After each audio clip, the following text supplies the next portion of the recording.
ಡಿ.ಕೆ. ಸುರೇಶ್ ಅವರು ಕೆಲಸಗಳನ್ನ ಮಾಡಿದಾರಾ ಹೇಗೆ ಇಲ್ಲಿ? ಕೆಲ್ಸಗಳು ಮಾಡವ್ರಿ ಮೇಡಮ್ ರೇ. ಮೋದಿ ಅಲೆ ಬತ್ತು ಅಂದ್ರೆ ಇವೆಲ್ಲ ಬಿರ ಹೋಗ್ತವೆ. ದೇಶ ಇವತ್ತು ಯಾರ ಕೈಲಿ ಸುಭಿಕ್ಷವಾಗದೆಯಾ? ಮೋದಿ ಅವರೇ ಪ್ರಧಾನಿ. ಅವ್ರು ಬರೇ ಪ್ರಧಾನಿ ಅಲ್ಲ, ಜನಕ ಮಹಾರಾಜ. ಅರ್ಧ ದುಡ್ಡು ನಮ್ ಜೋಬ್ಗೆ, ಅರ್ಧ ದುಡ್ಡು ಜನಕ್ಕೆ. ಕಾಂಗ್ರೆಸ್ ಇದನ್ನೇ ಮಾಡ್ಕೊ ಬಂದಿರೋದು. ಇವನ್ ಆಡಿದ್ದೇ ಆಟ. ಮೈಸೂರು ಕಡ, ಬೆಂಗಳೂರು ಕಡ. ಯಾರು ಸರ್, ಯಾರು ಆಡಿದ್ದಾಟ? ಕಾಂಗ್ರೆಸ್ನವ್ರು ಕಂಡ್ರೆ ಇನ್ಯಾರಾಡ್ತಾರೆ. ಒಂದೇ ಒಂದು ಅಭಿವೃದ್ಧಿ ಕೆಲಸ ಏನನ್ನ ಮಾಡವ್ರೇನ್ರಿ? ಗೃಹಲಕ್ಷ್ಮಿ ಯೋಜನೆ ಅಂತೆ ಇವನ್ ಕೊಡ್ತಾನಿಂದ ಕಾಯ್ಕೊಂಡಿದ್ರ. ಕುಟುಂಬಗಳೆಲ್ಲ ಹಾಳು ಮಾಡ್ತಾವ್ರೆ. ಬಿಜೆಪಿ ಮತ್ತೆ ಜೆಡಿಎಸ್ ಮೈತ್ರಿ ಮಾಡ್ಕೊಂಡಿದ್ಯಲ್ಲ, ಮೈತ್ರಿಯಿಂದ ಬುದ್ಧಿ ಇಲ್ಲ ಅಷ್ಟೇನೆ. ಯಾರಿಗ್ ಬುದ್ಧಿ ಇಲ್ಲ? ಬಿಜೆಪಿ ಚಿನ್ನದ ಕಿರೀಟ ಅಂತ ತಿಳ್ಕೊಂಬಿಟ್ಟಿದ್ದು ಅಂತ ಅವಾಗ ನೋಡ್ಕೊಂಡ್ರು. ಒಳ್ಳೇದಾ ಜೊತೆಗಿರೋದು ಅಥವಾ ಬೇಡಾಗಿತ್ತಾ ಬಿಜೆಪಿ ಅವ್ರಿಗೆ? ಬ್ಯಾಡವಾಗಿತ್ತು. ಇಲ್ಲಿ ಡಿ.ಕೆ. ಸುರೇಶ್ ಮತ್ತೆ ಸಿ.ಪಿ. ಯೋಗೇಶ್ವರ್ ಅವ್ರು ನಿಂತ್ರೆ ಯಾರು ಗೆಲ್ತಾರೆ ಹಾಗಾದ್ರೆ? ಯೋಗೇಶ್ವರ್ ಗೆಲ್ತಾರೆ. ಇವನೇನು ಸರಸ್ವತಿಗೆ ಅಗ್ರಿಮೆಂಟ್ ಮಾಡ್ಕೊಟ್ಟಿದೀವೇನ್ರಿ ಸುರೇಶ್ಗೆ?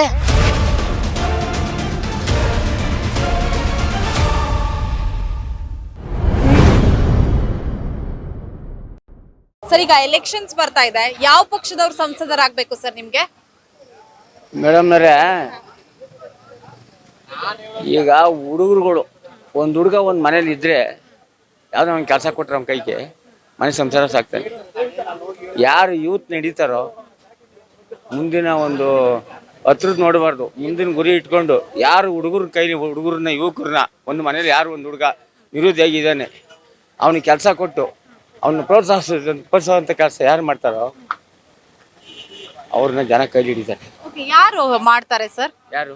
ಬಿಜೆಪಿ ಅವ್ರು ಮಾಡ್ತಾರಾ, ಕಾಂಗ್ರೆಸ್ ಮಾಡ್ತಾರ? ಇಲ್ಲ ಮೇಡಮ್ನವ್ರೆ, ಯಾರು ಮುಂದಿನ ದೂರದೃಷ್ಟಿ ಯೋಚನೆ ಮಾಡಿ ಯಾರು ದೂರದೃಷ್ಟಿ ನಾಯಕರು ಮನಸ್ಸಲ್ಲಿ ಇರ್ತದೋ ಅವ್ರು ಖಂಡಿತ ಗೆಲ್ತಾರೆ. ಯಾರನ್ನು ಇಂಥವ್ರು ಅಂತವ್ರು ಹೇಳಕ್ಕಾಗಲ್ಲ ಮೇಡಮ್. ಆಶ್ವಾಸನೆಗಳು ಎಲ್ಲರೂ ಕೊಡ್ತಾರೆ, ಅದೆಲ್ಲ ಮುಖ್ಯ. ಮನಸ್ಸಲ್ಲಿ ಇರ್ತದೆ. ಹೇಳೋರು ಹೇಳ್ಕೊಬೋದು, 58 ಜನ ಹೇಳ್ತಾರೆ, ಅದ್ ಲೆಕ್ಕಕ್ಕೆ ಬರಲ್ಲ. ಆದ್ರೆ ಮಾಡೋರು ಯಾರು ಅವ್ರು ಹೇಳಿ? ದೂರದೃಷ್ಟಿ ನಾಯಕರು ಯಾರು ಗುರಿ ಇಟ್ಕೊಂಡು ಯಾರು ಇದು ಮಾಡ್ತಾರೋ ಅವ್ರಿಗೆ ಜನ ಗ್ಯಾರಂಟಿ ಅವ್ರನ್ನ ಕೈಲಿಡ್ತಾರೆ ಜನ. ಹಾಲಿ ಸಂಸದರು ಕಾಂಗ್ರೆಸ್ನವ್ರು ಇದಾರೆ. ಡಿ.ಕೆ. ಸುರೇಶ್ ಅವರು ಕೆಲಸಗಳನ್ನ ಮಾಡಿದಾರಾ ಹೇಗೆ ಇಲ್ಲಿ? ಕೆಲ್ಸಗಳು ಮಾಡವ್ರಿ ಮೇಡಮ್ ರೇ. ಅವರು ಇಡೀ ಇವಾಗ ಕರ್ನಾಟಕದಲ್ಲಿ ಸುಮ್ಮನೆ ಹೇಳೋದಲ್ಲ, ಹೇಳ್ಕೊಬೋದು ಜನ. ಯಾರೇನಾದ್ರು ಹೇಳ್ಕೊಳ್ಳಿ, ಅದ್ ಲೆಕ್ಕಕ್ಕೆ ಬರಲ್ಲ. ಆದ್ರೆ ನರೇಗಾ ದುಡ್ಡನ್ನ ತಂದು ಹಳ್ಳಿಗೂ ಬೋರ್ಗಳು ವ್ಯವಹಾರ ಮಾಡೋರು ಅವರೇನೆ. ಭಾರಿ ಕೆಲಸ ಮಾಡ್ತಾರೆ ಇಡೀ ಕರ್ನಾಟಕದಲ್ಲಿ. ಬೇಕಾದ್ರೆ ಯಾರಿಗೂ ಮನುಷ್ಯನೇ ದೇಶ ರಕ್ಷಣೆ ಆಗಿರ್ಬೇಕಾದ್ರೆ ಯಾರು ಬೇಕಯ್ಯ? ಬೆಕ್ಕುಗಳು ಎಲ್ಲ ಸೇರ್ಬಿಟ್ಟು ಗಂಟೆ ಕಟ್ಟಕ್ ಹೋಗವೆ. ಮೋದಿ ಅಲೆ ಬತ್ತು ಅಂದ್ರೆ ಇವೆಲ್ಲ ಬಿರ ಹೋಗ್ಕೋತವೆ. ಆಗಿರುವಾಗ ರಕ್ಷಣೆಗೆ ಒಂದು ಬುಲೆಟ್ ಕಾಂಗ್ರೆಸ್ ಸರ್ಕಾರದಲ್ಲಿ 50 ವರ್ಷ ಆಡಿದ್ದು ಒಂದು ಬುಲೆಟ್ ಜಾಗಿಟ್ಟಿರ್ಲಿಲ್ಲ, ಗೊತ್ತಾಯ್ತಾ? ಇವತ್ತು ರಕ್ಷಣೆನ ಯಾವ ರೀತಿ ಮಾಡ್ಗವ್ರೆ? ಒಂದು ಭಯ ಇಲ್ದಂಗೆ ಮಾಡ್ಗವ್ರೆ. ಹೊರದೇಶದವರು ನಡ್ಕಂಗೆ ಮಾಡ್ಗವ್ರೆ. ಅದ್ಬಿಟ್ಬಿಟ್ಟು ಅದು ಇದು ಅಂತ ಮಾತಾಡೋಕೋಯ್ತಲ್ಲ. ದೇಶ ಇವತ್ತು ಯಾರ ಕೈಲಿ ಸುಭಿಕ್ಷವಾಗದೆಯ? ಹಾಗಾದ್ರೆ ನೆಕ್ಸ್ಟ್ ಪ್ರಧಾನಿ ಯಾರು? ಮೋದಿ ಅವರೇ ಆಗ್ಬೇಕಾ ಹೇಗೆ? ಮೋದಿ ಅವರೇ ಪ್ರಧಾನಿ. ಅವ್ರು ಬರೇ ಪ್ರಧಾನಿ ಅಲ್ಲ, ಜನಕ ಮಹಾರಾಜ. ಜನಕ ಮಹಾರಾಜ ಅವರು ದೇಶದ ಬಗ್ಗೆನೇ ಮಾಡ್ತಾರೆ. ಹಗಲು ರಾತ್ರಿ ಚಿಂತೆ ಮಾಡ್ತಾರೆ ಹೊರತು ಅಭಿವೃದ್ಧಿ ಬಗ್ಗೆ ಇನ್ಯಾವ್ದ್ರ ಬಗ್ಗೆ ಅವ್ರ ಚಿಂತೆ ಇಲ್ಲ. ಇವ್ರಂಗೆ ಕೊಳ್ಳೆ ಹೊಡೆದು ತಗೊಂಡೋಗಿ ವಿದೇಶದಲ್ಲಿ ಹಣ ಮಡಗಿ ಇದನ್ನ ಒಬ್ಬ ಅದೆಂತ ಹಗರಣ ಅದು. ಇವಾಗ ರಾಜೀವ್ ಗಾಂಧಿ, ರಾಹುಲ್ ಗಾಂಧಿನಲ್ಲಿಲ್ವಾ ಬೋಪಸ್ ಹಗರಣ? ಅಂಥವೆಲ್ಲ ಮಾಡಿ ದುಡ್ಡು ಕೂಡ ಅರ್ಧ ದುಡ್ಡು ನಮ್ಮ ಜೋಬ್ಗೆ, ಅರ್ಧ ದುಡ್ಡು ಜನಕ್ಕೆ. ಕಾಂಗ್ರೆಸ್ ಇದನ್ನೇ ಮಾಡ್ಕೊ ಬಂದಿರೋದು. ಇವತ್ತು ನೋಡ್ರ ಬಾಂಬ್ ಸಿಡಿದಿದ್ದು ಇಂಥವೇ. ಇವರೆಲ್ಲ ಈ ಕರ್ನಾಟಕ ಜನ ಎಲ್ಲ ಹೇಳ್ತಾರೆ ಇವನ್ ಆಡಿದ್ದೇ ಆಟ. ಮೈಸೂರು ಕಡ, ಬೆಂಗಳೂರು ಕಡ, ಇವ್ರು ಆಡಿದ್ದೇ ಆಟ. ಯಾರು ಸರ್, ಯಾರು ಆಡಿದ್ದಾಟ? ಕಾಂಗ್ರೆಸ್ನವ್ರು ಕಂಡ್ರೆ ಇನ್ಯಾರಾಡ್ತಾರೆ? ಒಂದೇ ಒಂದು ಅಭಿವೃದ್ಧಿ ಕೆಲಸ ಏನನ್ನ ಮಾಡವ್ರೇನ್ರಿ? ಇವ್ರು ಅಭಿವೃದ್ಧಿ ಮಾಡೋದು ಯಾವುದು? ಲಿಕ್ಕರ್ಸ್ ಮಾಫಿಯಾ, ಅದನ್ನ ಹೆಚ್ಚಿಸ್ಕೊಂಡು ಹೋಗೋದು, ಗೊತ್ತಾಯ್ತರ? ಇವರು ಸ್ತ್ರೀ ಗೃಹಲಕ್ಷ್ಮಿ ಯೋಜನೆ ಅಂತೆ ಇವನ್ ಕೊಡ್ತಾನಿಂದ ಕಾಯ್ಕೊಂಡಿದ್ರ. ಇವತ್ತೆಲ್ಲ ಗಂಡಸರುಗಳೆಲ್ಲ ಬೈತಾರೆ, ಮನೆಗೆ ಬಿಟ್ಬಿಟ್ಟು ಓಡ್ತಾವ್ರೆ. ನಾನು ಅಲ್ಗೋಯ್ತೀನಿ ಅಂತ ಇವ್ರು 2 ಸಾವಿರ ಮಾಡಿಕೊಂಡು ಕುಟುಂಬಗಳೆಲ್ಲ ಹಾಳು ಮಾಡ್ತಾವ್ರೆ. ಇವತ್ತು ಅವರು ಮಾಡಿರೋದು ಒಂದು ಕೆಲಸ ಆದ್ರೂ ನೆಟ್ಕವ. ಮೋದಿ ಮಾಡಿರೋವು ಶಾಶ್ವತವಾದ ಪರಿಹಾರಗಳು. ಅವು ಯಾವನು ಅಲ್ಗಡಿಯೋಕ್ಕಾಗಲ್ಲ ಅಂತ ಕೆಲ್ಸಗಳು ಮಾಡ್ದೇನೆ ಪುಂಡಾಟಿಕೆ ಮಾಡಿ ನನಗೆ ಅಧಿಕಾರ ಬೇಕು, ದೇಶ ಹೋದ್ರು ನನಗೇನು ಒಂದು ಮಾಡ್ತಿರೋರು ಇವರು. ಹಾಂ, ಬಿಡಿ ಸಾಕು. ಓಕೆ, ಈಗ ಬಿಜೆಪಿ ಮತ್ತೆ ಜೆಡಿಎಸ್ ಮೈತ್ರಿ ಮಾಡ್ಕೊಂಡಿದ್ಯಲ್ಲ, ಮೈತ್ರಿಯಿಂದ ಅವ್ರಿಗೆ ಬುದ್ಧಿ ಇಲ್ಲ ಅಷ್ಟೇನೆ. ಯಾರಿಗ್ ಬುದ್ಧಿ ಇಲ್ಲ? BJP ಅವ್ರಿಗೆ. ಯಾಕೆ ಸರ್? ಅವನು MP ಒಳಗೆ ಒಂದು ಸೀಟ್ ಹೋಗಿದ್ದ, ಇನ್ನು ಅದು ಇಲ್ದಂಗೆ ಮಾಡ್ಕೊತೀವಿ ಅಂದ್ಬಿಟ್ಟು ಮಾನ ಮರ್ಯಾದೆ ಕಾಪಾಡ್ಕೊಳಕ್ಕೆ ಹೋಗೋವ್ರೆ ಜೇಡಿ ಮಣ್ಣು. ಇಷ್ಟು ದಿವಸ ಎಲ್ಲರ ತಲೆಗೂ ಜೇಡಿ ಮಣ್ಣು ನೆತ್ಬಿಟ್ಟು ಗೆದ್ಕೋತಾ ಇದ್ರು. ಇವು ಜನ ನೋಡ್ಕೊಂಡ್ರು, ಓ ಈ ಜೇಡಿ ಮಣ್ಣು ಚಿನ್ನದ ಕಿರೀಟ ಅಂತ ತಿಳ್ಕೊಂಬಿಟ್ಟಿದ್ದು ಅಂತಾರೆ. ಅವಾಗ ನೋಡ್ಕೊಂಡ್ರು, ಇನ್ನೇನು ನಮ್ಗೆ ಸತ್ತೋಯ್ತಲ್ಲ ಅಂದ್ಬಿಟ್ಟು ಮೆಲ್ಲಗೋಗಿ ಅವ್ರ ಹತ್ರ ಹೋಗ್ಕೊಂಡವ್ರು. ಓಕೆ, ಒಳ್ಳೇದಾ ಜೊತೆಗಿರೋದು ಅಥವಾ ಬೇಡಾಗಿತ್ತಾ ಬಿಜೆಪಿ ಅವ್ರಿಗೆ? ಬ್ಯಾಡವಾಗಿತ್ತು.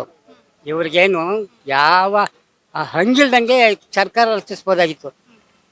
ಅದೊಂದು ಇದು ಅವರು ಮೋದಿಯವ್ರು ಹೇಳ್ದಂಗೆ 370 ಸೀಟ್ ಗ್ಯಾರಂಟಿ ಬರ್ತವೆ. ಓಕೆ, ಯಾರು ಹೆದರ್ಬೇಕಾಗಿಲ್ಲ. ಇಲ್ಲಿ DK ಸುರೇಶ್ ಮತ್ತೆ CP ಯೋಗೇಶ್ವರ್ ಅವ್ರು ನಿಂತ್ರೆ ಯಾರು ಗೆಲ್ತಾರೆ ಹಾಗಾದ್ರೆ? ಯೋಗೇಶ್ವರ್ ಗೆಲ್ತಾರೆ. ಇವನೇನು ಸಂಸದಿಗೆ ಅಗ್ರಿಮೆಂಟ್ ಮಾಡ್ಕೊಟ್ಟಿದ್ದೀವೇನ್ರಿ ಸುರೇಶ್ಗೆ? ಒಂದು ಮನೆಯಲ್ಲಿ 2-3 ಆಗತ್ತೆ, ಏನ್ರಿ ಅಧಿಕಾರ? 130 ಕೋಟಿ ಒಳಗೆ 143 ಕೋಟಿ ಒಳಗೆ ಇನ್ನೊಬ್ಬ ಇಲ್ವೇನ್ರಿ? ಅಲ್ಲಿ ತಗೊಳ್ಳಿ, ಮಾತಾಡಿ. ಸಾಕು ನಾನು ಮಾತಾಡ್ತೀನಿ. ಸರ್, ತಮ್ಮ ಹೆಸರು? ಮೇಡಮ್ ಪ್ರಕಾಶ್ ರೆಡ್ಡಿ ಅನ್ಬಿಟ್ಟು. ಓಕೆ, ಈಗ ಲೋಕಸಭಾ ಚುನಾವಣೆ ಬರ್ತಾ ಇದೆ. ಇಲ್ಲಿಯ ಸಂಸದರು ಯಾವ ಪಕ್ಷದಿಂದ ಆಗ್ಬೇಕು ಸರ್? ಮೇಡಮ್, ದೇಶದ ಭದ್ರತೆಗೋಸ್ಕರ ಭಾರತದಲ್ಲಿ ಪ್ರಧಾನ ಮಂತ್ರಿಯವರು ಮೋದಿಯವರು ಬಿಟ್ರೆ ಬೇರೆ ಸಮರ್ಥವಾದ ವಿರೋಧ ಪಕ್ಷದಲ್ಲಿ ಯಾರೂ ಇಲ್ಲ. ಹಾಗಾಗಿ ಮೋದಿ ಪ್ರಧಾನಮಂತ್ರಿ ಆಗಬೇಕು. ಹಾಗಾಗಿ ಅವರೇ ಅವ್ರ ಸರ್ಕಾರ ರಚನೆ ಆಗಬೇಕು. ಆಗುತ್ತೆ, ಆದ್ರೆ ಎರಡೊಂದು ಮಾತಿಲ್ಲ. ಓಕೆ, ರಾಹುಲ್ ಗಾಂಧಿ ಅವ್ರ ಬಗ್ಗೆ ಏನ್ ಹೇಳ್ತೀರಾ? ಇಲ್ಲ ಮೇಡಮ್, ಅವರು ಅಷ್ಟೊಂದು ಅನುಭವಿ ರಾಜಕಾರಣಿ ಅಲ್ಲ. ಓಕೆ, ನೀವೀಗ ಮಾತನಾಡುವಾಗ ಹೇಳಿದ್ರೆ ಬಿಜೆಪಿ ಅವ್ರ ಸಂಸದರಾಗಬೇಕು ಅಂತ. CP ಯೋಗೇಶ್ವರ್ ಅವರ ಹೆಸರು ಕೇಳಿ ಬರ್ತಾ ಇದೆ. ತೊಂದರೆ ಇಲ್ಲ, ಆಗ್ಬಹುದು. DK ಸುರೇಶ್ ಅವರು ಹಾಲಿ ಸಂಸದರು, ಕೆಲಸಗಳನ್ನ ಮಾಡಿದಾರ ಹೇಗೆ? ಕೆಲಸ ಕಾರ್ಯಗಳು ಮಾಡಿದ್ದಾರೆ, ಇಲ್ಲ ಅಂತಲ್ಲ. ಆದ್ರೆ ಬದಲಾವಣೆ ಅನ್ನೋದು ಇದ್ದೇ ಇರುತ್ತಲ್ಲ. ಈ ಒಂದು BJP JDS ಮೈತ್ರಿ ವಿಚಾರದಲ್ಲಿ ಈ ಸರಿ ಒಂದು ಪ್ಲಸ್ ಆಗುವಂತ ಚಾನ್ಸಸ್ ಇದೆ. ಅಂದ್ರೆ ಬೆಂಗಳೂರು ಗ್ರಾಮಾಂತರ ಲೋಕಸಭಾ ಕ್ಷೇತ್ರದ ಜನರು ಬದಲಾವಣೆಯನ್ನ ಬಯಸ್ತಾ ಇದ್ದಾರೆ. ಹೌದು. ಇನ್ ಕೇಸ್ CP ಯೋಗೇಶ್ವರ್ ಅವ್ರನ್ನ ಹೊರತುಪಡಿಸಿ ಬೇರೆ ಯಾರಾದ್ರೂ ಇಲ್ಲಿ ಬಂದ್ರೆ ಅಭ್ಯರ್ಥಿ ಆದ್ರೆ ಆಗುತ್ತೆ, ಆದ್ರೆ ಎರಡೊಂದು ಡೌಟ್ ಇಲ್ಲ, ಹಾಗೆ ಆಗುತ್ತೆ ಅಂತ ನಮ್ಗೆ ಕಾನ್ಫಿಡೆಂಟ್ ಇದೆ. ಓಕೆ, ಬಿಜೆಪಿ JDS ಬಗ್ಗೆ ಏನ್ ಹೇಳ್ತೀರಾ? ಕೆಲವ್ರು ಮಾತಾಡ್ಸ್ದಾಗ ಅವಶ್ಯಕತೆ ಇರ್ಲಿಲ್ಲ ಅಂತ ಹೇಳ್ತಿದ್ದಾರೆ. ಅಂದ್ರೆ ಇದೊಂದು ಪ್ರಾದೇಶಿಕ ಪಕ್ಷ, ಹಾಗಾಗಿ ರಾಷ್ಟ್ರೀಯ ಪಕ್ಷನ ಎದುರಿಸೋದು ಬಹಳ ಕಷ್ಟ ಇದೆ ಇವತ್ತಿನ ಸನ್ನಿವೇಶದಲ್ಲಿ. ಹಾಗಾಗಿ ಅವರನ್ನು ಮಾಜಿ ಪ್ರಧಾನಮಂತ್ರಿಗಳು ಮತ್ತೆ ಕುಮಾರಣ್ಣ ಅವರು ಮುಖ್ಯಮಂತ್ರಿಗಳು ಆದಷ್ಟು ಅವರು ಒಂದು ಅವಲೋಕನ ಮಾಡಿ ಪಕ್ಷದ ಒಂದು ಉಳಿವಿಗೋಸ್ಕರ ಅವರು ಒಂದು ತೀರ್ಮಾನ ತಗೊಂಡಿದ್ದಾರೆ ಅಂತ ನಮ್ಮ ವೈಯಕ್ತಿಕ ಅನಿಸಿಕೆ. ಓಕೆ, ಈಗ 28 ಕ್ಷೇತ್ರಗಳಲ್ಲಿ ಮೈತ್ರಿ ಅವರು ಎಷ್ಟು ವಿನ್ ಆಗ್ಬೋದು, ಕಾಂಗ್ರೆಸ್ ಎಷ್ಟು ವಿನ್ ಆಗ್ಬೋದು? ಮೋಸ್ಟ್ಲಿ NDA ಬರುತ್ತೆ ಅಂತ ನನ್ನ ಅಭಿಪ್ರಾಯ. 28ಕ್ಕೆ 28 ಕೂಡ 28ಕ್ಕೆ 28 ಬರುತ್ತೆ ಅಂತ ನಾನು ಹೇಳಲ್ಲ. ಮೈತ್ರಿ ಅಭ್ಯರ್ಥಿ ಮೆಜಾರಿಟಿ ಅವ್ರಿಗೆ ಬರುತ್ತೆ ಅಂತ ನನ್ನೊಂದು ಅನಿಸಿಕೆ. ಓಕೆ, ಹೌದು. ಓಕೆ. ಜೊತೆಗೆ ಈಗ ಕಾಂಗ್ರೆಸ್ ಗವರ್ಮೆಂಟ್ ಇದೆ ಸ್ಟೇಟ್ ಅಲ್ಲಿ, ಹೇಗೆ ಆಡಳಿತ ನಡೆಸ್ತಾ ಇದೆ ಸರ್? ಮೇಡಮ್, ಇವರೆಲ್ಲ ಗ್ಯಾರಂಟಿ ಯೋಜನೆಗಳನ್ನ ಜಾರಿಗೆ ತಂದ್ರು, ಯಾವುದೇ ಅಭಿವೃದ್ಧಿ ಕೆಲಸ ಕಾರ್ಯಗಳು ಆಗ್ತಾ ಇಲ್ಲ. ಈ ಗ್ಯಾರಂಟಿ ಯೋಜನೆಗಳು ಅವಶ್ಯಕತೆ ಇರಲಿಲ್ಲ, ಯಾರು ಸಾರ್ವಜನಿಕರು ಕೇಳಿರ್ಲಿಲ್ಲ. ಹಾಗಾಗಿ ಬಡವರಿಗೆ ಸಹಾಯ ಆಗ್ತಿದ್ಯಾ ಇಲ್ವಾ? ಹಾಗಾದ್ರೆ ಸಹಾಯ ಆಗ್ತಾ ಇರಬಹುದು, ಅದು ಕೆಲವರುಗಳಿಗೆ ಇದುವರೆಗೂ ಪಡಿತರ ಫಲಾನುಭವಿಗಳಿಗೆ ಅಕ್ಕಿ ತಗೊಂಡ ಅಮೌಂಟ್ ಬರ್ತಾ ಇಲ್ಲ. ಕೆಲವೊಂದು ನ್ಯೂನತೆಗಳಿದೆ, ಆ ನ್ಯೂನತೆಗಳನ್ನ ಸ್ಥಳೀಯ ಮಟ್ಟದಲ್ಲಿ ಯಾರೂ ಸಮಸ್ಯೆ ಬಗೆಹರಿತಾ ಇಲ್ಲ. ಹಾಗಾಗಿ ರಾಜ್ಯ ಒಂದು ಆರ್ಥಿಕತೆ ಕುಂಠಿತ ಆಗ್ತಾ ಇದೆ. ಹಾಗಾಗಿ ನನ್ನ ಒಂದು ಲೆಕ್ಕಾಚಾರದಲ್ಲಿ ಒಂದು ಸಮರ್ಥವಾದ ನಾಯಕತ್ವಕ್ಕೆ ಮೋದಿಯವರು.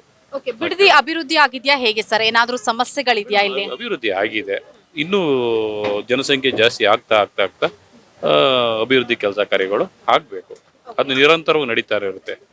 ಹೌದು, ಅಭಿವೃದ್ಧಿ ಕೆಲಸಗಳು ವಿಚಾರಗಳಲ್ಲಿ ಜನಸಂಖ್ಯೆ ಹೆಚ್ಚಾಗ್ತಾ ಅಭಿವೃದ್ಧಿ ಕೆಲಸಗಳು ಆಗ್ಲೇಬೇಕು. ಪ್ರಧಾನಿ ಮೋದಿ ಅವ್ರ ಬಗ್ಗೆ ಏನ್ ಹೇಳ್ತೀರಾ? ಪ್ರಧಾನಿ ಮೋದಿ ಅವರು ವಿಶ್ವ ನಾಯಕರವರು, ಅವ್ರ ಬಗ್ಗೆ ಮಾತಾಡುವಂತ ಅವಶ್ಯಕತೆನೇ ಇಲ್ಲ ಬಿಡು. ಸರ್, ತಮ್ಮ ಹೆಸರು? ಮಾದೇವ್. ಓಕೆ, ನೆಕ್ಸ್ಟ್ ಯಾರು MP ಆಗ್ಬೇಕು ಸರ್ ಇಲ್ಲಿ?